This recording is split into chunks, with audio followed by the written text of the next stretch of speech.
Estamos con Rodrigo Núñez, vicepresidente de la Asociación de Trabajadores de Seguridad Social. Estaremos hablando de este anteproyecto de reforma de la seguridad social presentada por el Ejecutivo. Gracias por acompañarnos. Bueno, muchísimas gracias por la invitación. Bueno, preguntarles, ustedes ya se han expresado públicamente, están bastante alineados con la postura también del PIT-CNT. Preguntarles si tuvieron posibilidad de leer la totalidad del anteproyecto en un principio. Sí, el anteproyecto llegó hace unos días a nuestras manos y lo hemos estado analizando en diferentes, vamos a decir, capítulos, porque es realmente extenso y hay que tener mucho cuidado por la complejidad que contiene, ¿verdad?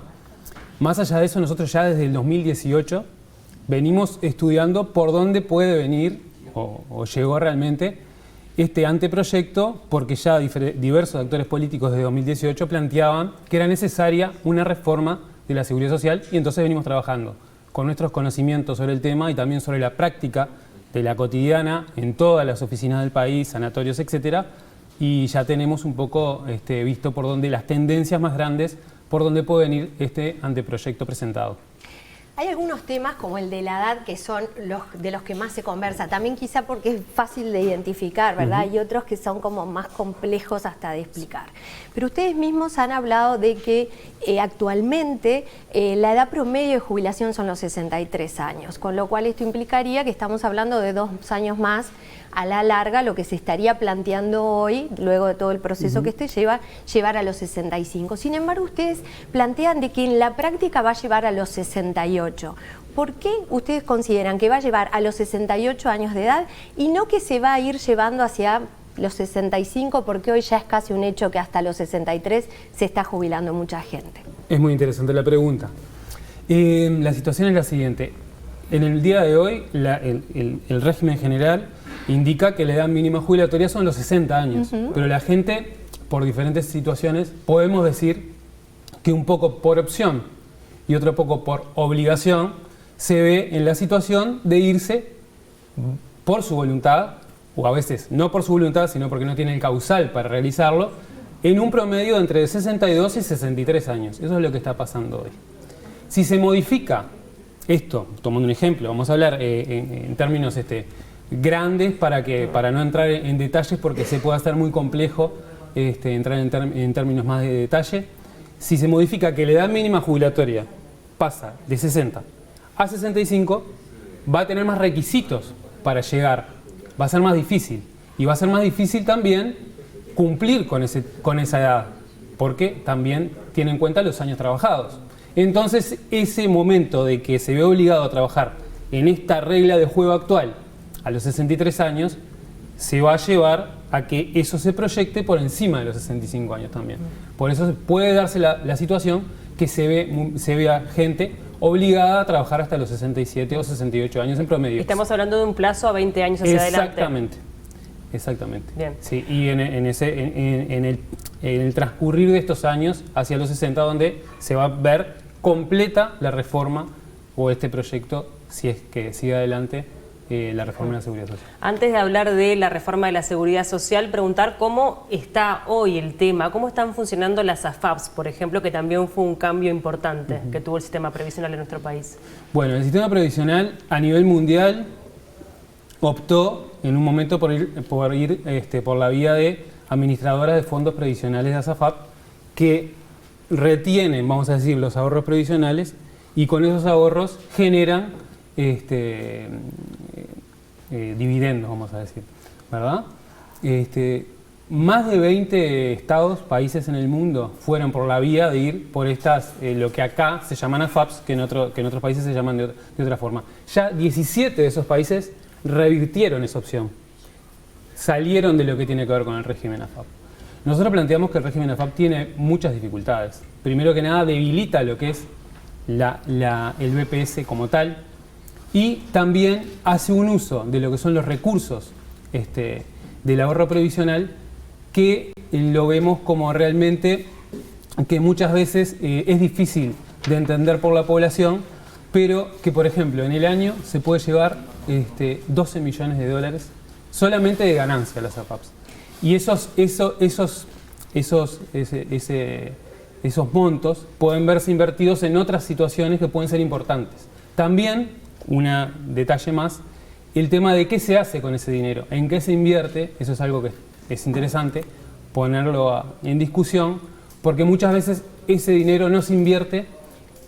Primero que nada, ahora se va a poder invertir seguramente en el exterior, y además de eso, esos dineros no se invierten en elementos que puedan ir directamente hacia la calidad de vida, la sostenibilidad, etcétera, etcétera, de la gente que está haciendo esos aportes, ¿verdad? De todas formas, las AFAPs, cuando tú hablas de esos ingresos que generan, lo hacen porque justamente lo que hacen con el dinero es trabajarlo e invertir, que es distinto que ponerlo en una caja quieta para repartirlo entre la población. Claro. Entonces, entiendo que puede haber, que colinde con intereses de que ingresaría más dinero al BPS para tener mejores condiciones de trabajo, a la vez que quizá de mejorar en el corto plazo las jubilaciones, pero al usuario final, a quien aporta por su jubilación, lo que tiene claro es que va a poder recibir un dinero con una, digamos, que ha sido trabajado y que tiene un retorno a lo largo de todos esos años y no es un dinero estancado en ningún lugar. Entonces, ¿tú crees que para el trabajador, más allá de otros intereses, digamos, que pueden venir desde, y entiendo incluso como trabajadores del BPS, para el trabajador que ha aportado y que incluso podría obtener por la reforma, podría obtener el resultado de su ahorro en AFAP, lo podría obtener a los 30 años de jubilación, ¿verdad? Porque lo vimos a los 30 años de trabajo con aportes. ¿Crees que para el trabajador también es le afecta, o al trabajador es otro tema y le puede afectar o no y serle beneficioso o no? Bueno, ahí tenemos varias situaciones diferentes. Primero que nada, el BPS garantiza una jubilación mínima, ¿verdad? Eso es lo que... Sí, mínima, sí, sí. Y según tus aportes. Claro, garantiza una jubilación mínima que, por ejemplo, si lo que tiene que ver con tus aportes no alcanzaría para llegar a esa jubilación mínima, el BPS en este momento lo garantiza. Sí. Por eso la importancia del BPS, está garantizando una jubilación mínima. En un momento se planteó, en el 96, que se iban a tener dos jubilaciones, una por BPS, el sistema mixto, una por BPS y otra por SAFAP. Actualmente se ven que hay... Esto es, hay que verlo en macro, porque después hay situaciones especiales y particulares.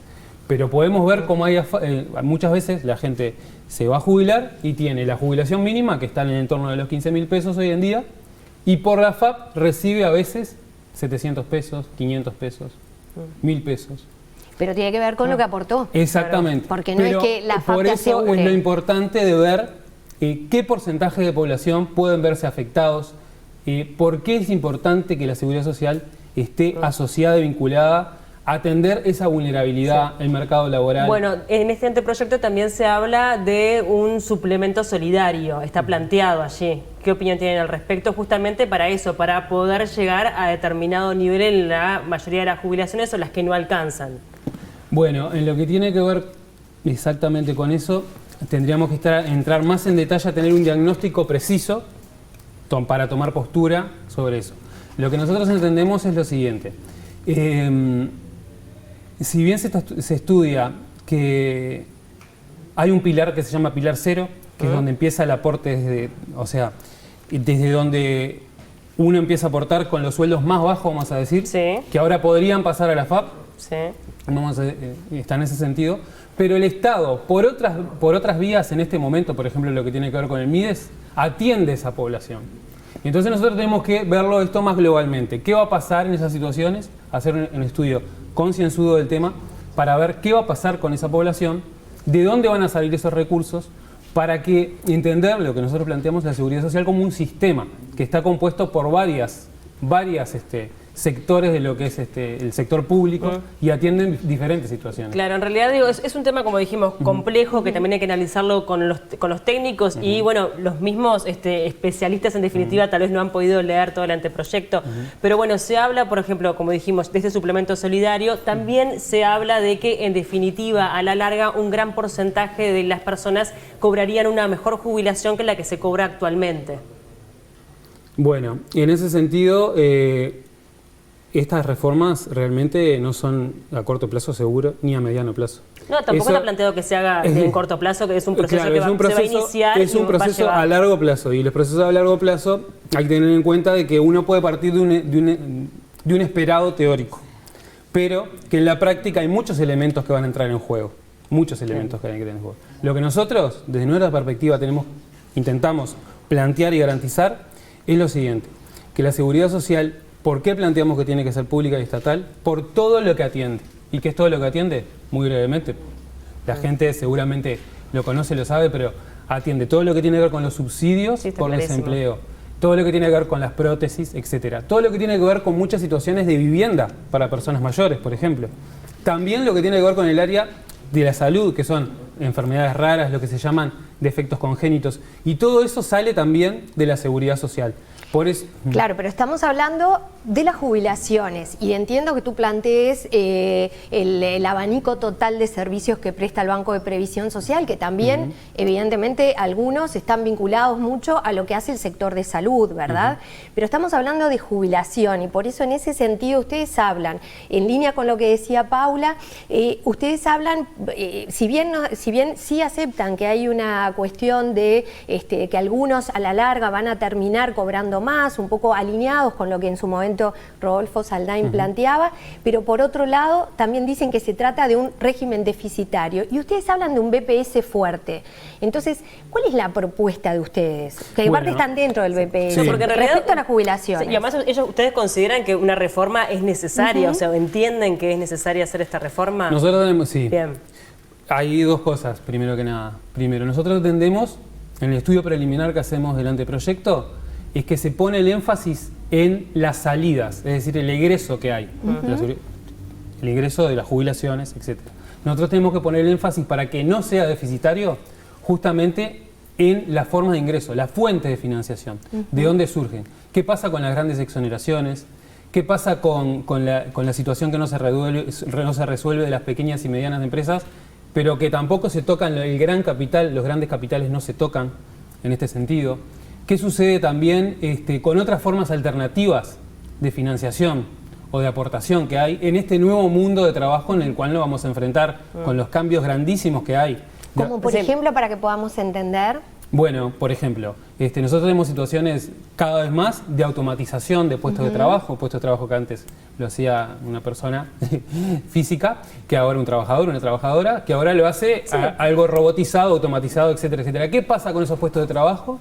¿Y qué va a pasar con eso que no llegará a la seguridad social, que está intrínsecamente vinculado a lo que es un estado de bienestar? ¿Qué va a pasar cuando no estén ese dinero para poder cubrir todo lo que hay que cubrir? Bien. ¿Qué va a pasar con eso? ¿Cuál ahí es la propuesta de ustedes? Nosotros planteamos, sí, básicamente que las exoneraciones, los gobiernos y los estados, vamos a decir, si lo pensamos en modo país, los estados tienen que definir exonerar, que quiere decir propiciar ciertas actividades, porque pueden ser beneficiosas, generan cosas positivas para la población.